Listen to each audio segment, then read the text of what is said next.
This article is called Marketing to Kids Gets More Savvy with New Technologies. Please make sure that you notice that there are several footnotes in this article, and make sure that you remember when the number is up on the top, you go ahead and look down at the bottom to figure out the definition. One more thing that I would very much encourage you to do while you are listening to the reading of this article and following along is that it will be extremely helpful to your embedded assessment next week if you are able to find examples of how technology is helping marketers reach children.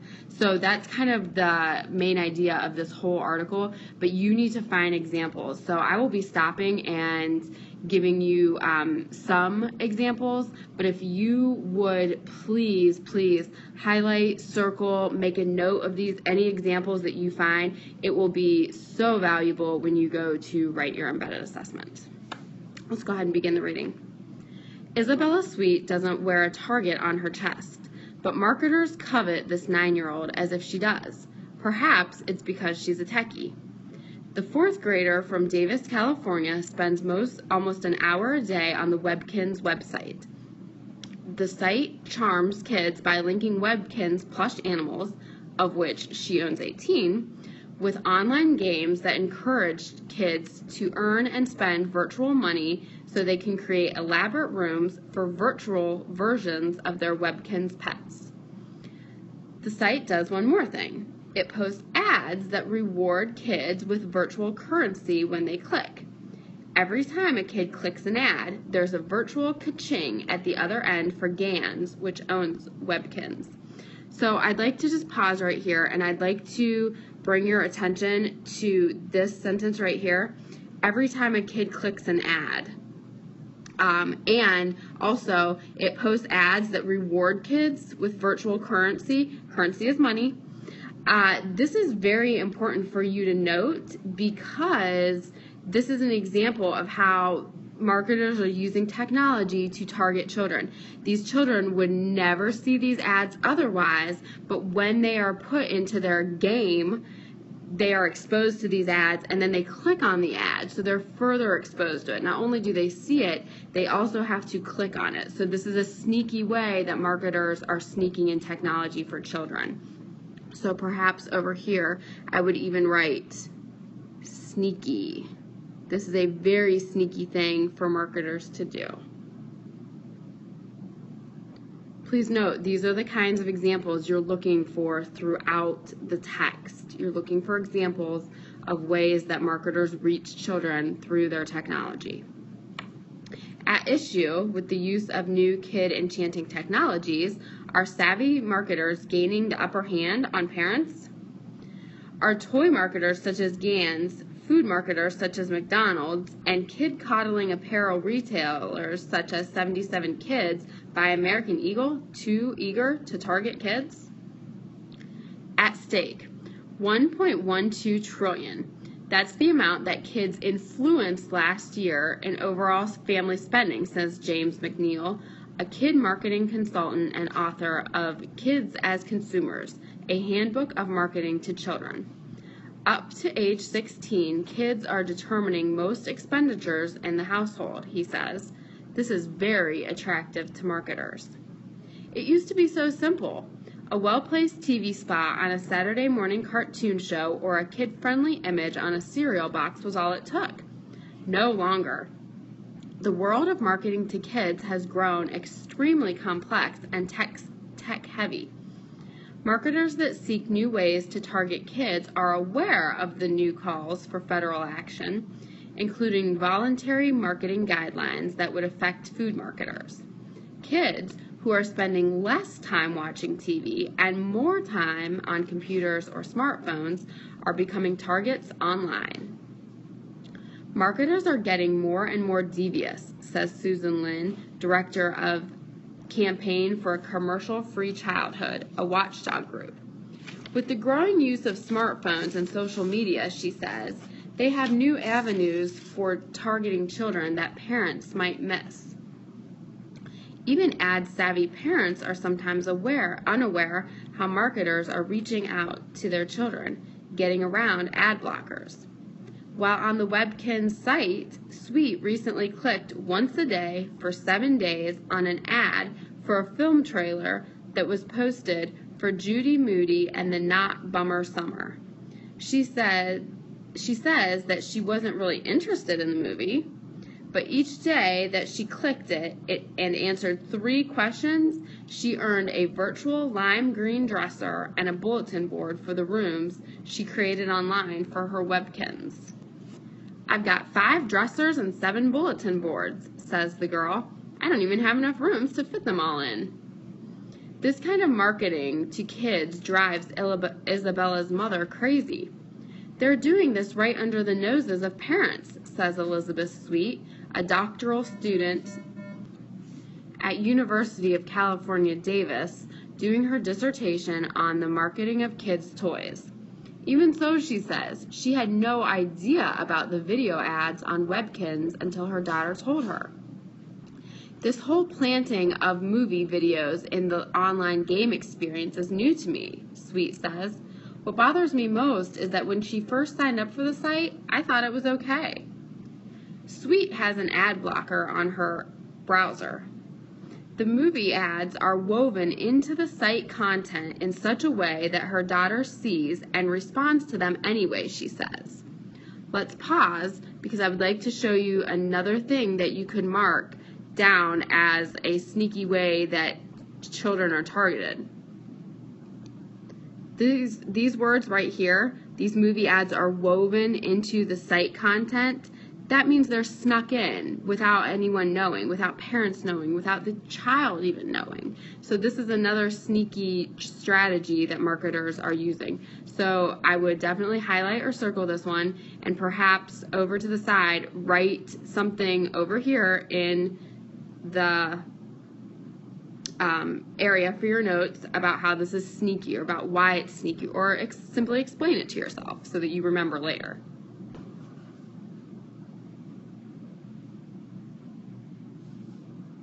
All right, let's continue with the video, with the reading. "We occasionally introduce limited time promotions so that our Webkinz World members can enjoy fun, unique activities and events," says Susan McVeigh, a GAN spokeswoman, in an email. But Elizabeth Sweet isn't the only parent who's unhappy with how and what Webkinz markets to children. Last month, Christina Cunningham, a full-time mother from Port St. Lucie, Florida, happened to look over as 2 of her daughters, ages 7 and 9, were signing into the Webkinz website. On the login screen, an ad flashed for babypicturemaker.com, which nudges consumers to download pictures of 2 people, promising to send back a picture of what a baby they might have together would look like. "This is not acceptable," says Cunningham, who shooed her kids away from the site and fired off an email to Webkinz. When she didn't hear back, she sent another. Again, she says she received no response. But McVeigh says Webkinz emailed Cunningham responses twice. A frustrated Cunningham contacted Campaign for a Commercial-Free Childhood. The group contacted Webkinz, which removed the ad. "We will make sure to open an investigation into the matter and take the appropriate steps," spokeswoman McVeigh assured the group in a letter. The fast food connection. Webkinz declined to share the outcome of this investigation with USA Today, nor would it explain how the ad got on the site. "We're fully committed to a responsible approach regarding advertising and the advertisers we allow on the site," says McVeigh in an email. But in the eyes of some parents, no one goes more over the top in marketing to kids than big food sellers, particularly sellers of high-sugar cereals and high-fat, high-calorie fast food. That's one reason the Obama administration is proposing that fast food makers adopt voluntary limits on the way they market to kids. These proposed voluntary guidelines, to be written by a team from 4 federal agencies, have set the food and ad industries howling, even before they've been completed. I can't imagine any mom in America who thinks stripping tigers and toucans off cereal boxes will do anything to address obesity, said Scott Faber, a spokesman for the Grocery Manufacturers Association, at a May hearing. But Wayne Altman thinks the voluntary guidelines are critical. He's a family physician in the Boston area who has 3 sons, ages 13, 5, and 4. He's particularly concerned about Ronald McDonald. We know that children under 8 have no ability to distinguish between truth and advertising, he says. So to have this clown get a new generation hooked on a bad product just isn't right. Because of the obesity, heart disease, and food-related illnesses fed partly by savvy food marketers such as McDonald's, Altman says, we have a generation of children that is the first to have a life expectancy less than its parents. Plenty of others think as Altman does, even though Ronald is regularly used to promote Ronald McDonald House charities. Ronald also shows up in schools. He's got his own website, ronald.com, where the clown promises that kids can learn, play, and create while having fun. And he's the focal point of a new social media campaign that nudges kids to download their own photos with images of Ronald and share them with friends. More than 1,000 doctors, including Altman, have recently signed a petition that asked McDonald's to stop using Ronald to market to kids. People have the right to sell and advertise, he says, but where do we draw the line? McDonald's, which recently announced it will modify its Happy Meals in September by reducing the number of fries and adding apple slices, has no plans to dump Ronald. Ronald McDonald is an ambassador for McDonald's and an ambassador for good, CEO Jim Skinner told shareholders in May at the company's annual meeting. Ronald McDonald is going nowhere. 77 Kids entertains shoppers. But American Eagle is going somewhere. And if the retailer exemplifies the techie new world of marketing to kids, it may be 77 Kids by American Eagle. The outside the box store that just opened at New York's Times Square sells mid-priced clothing targeting boys and girls from toddler to 12. But the heart of the target is the 10-year-old. Getting the 10-year-old's attention is all about whiz-bang technology, like the chain's virtual ticket to rock stardom. In the center of the Times Square store sits a Be a Rock Star photo booth. It's all about music and tech. The booth has a big screen TV that shows a video of a rock band composed of 10 to 12-year-old kids singing I Wanna Rock by Twisted Sister. Any tween with parental permission can download his or her photo and substitute it on screen for one of the rock stars. Our brand ideology is this: think like a mom, see like a kid, explains Betsy Schumacher, Chief Merchandising Officer at 77 Kids. It made sense to us to have technology in the store that speaks to a kid's experience and how they play. Each 77 Kids store also has an iPad-like touch screens that allow kids to virtually try on most of the clothing in the store. Who needs a dressing room when you can download your own photo and have it instantly matched online with that cool motorcycle vest or a hip pair of distressed jeans? The same touchscreen also allows kids to play Instant DJ, where they can mess online with the very same music that's being played in the store, slowing it down, speeding it up, or even voting it off the playlist.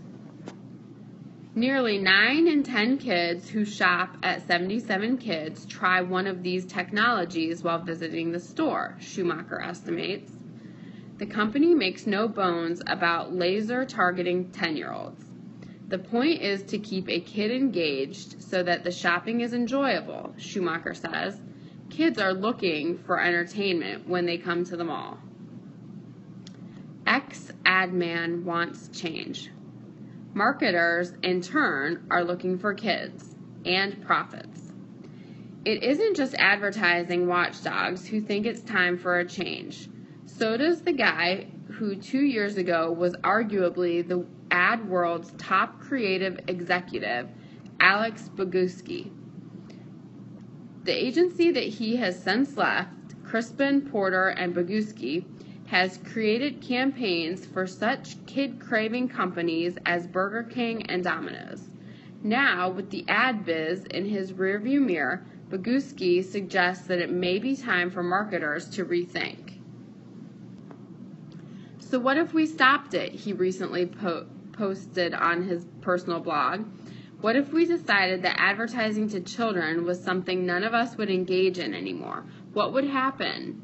A lot of things would happen, and almost all seem to be for the good of society. Babies as young as 6 months old can form mental images of logos and mascots, and brand loyalties can be established as early as 2, says a watchdog group, Center for New American Dream. McNeil, the kids marketing guru, says he consults with companies that are constantly trying to figure out how to get inside daycare centers and bore their images inside the minds of preschoolers. Back at Isabella Sweet's Webkinz-filled home, she's still saving her weekly $1 allowance to buy yet more. She can't help it, she says, even though each one costs $5 to $13. Even the family cats drag out her Webkinz to play. I wish I had a favorite Webkinz, but I don't, says Isabella. I love them all. Again, please just look over this article. You might need to skim through if you didn't stop when I was reading, but you need to look for evidence of sneaky ways that marketing and advertisements are snuck into the lives of children. It will help you so much when you write your embedded assessment next week.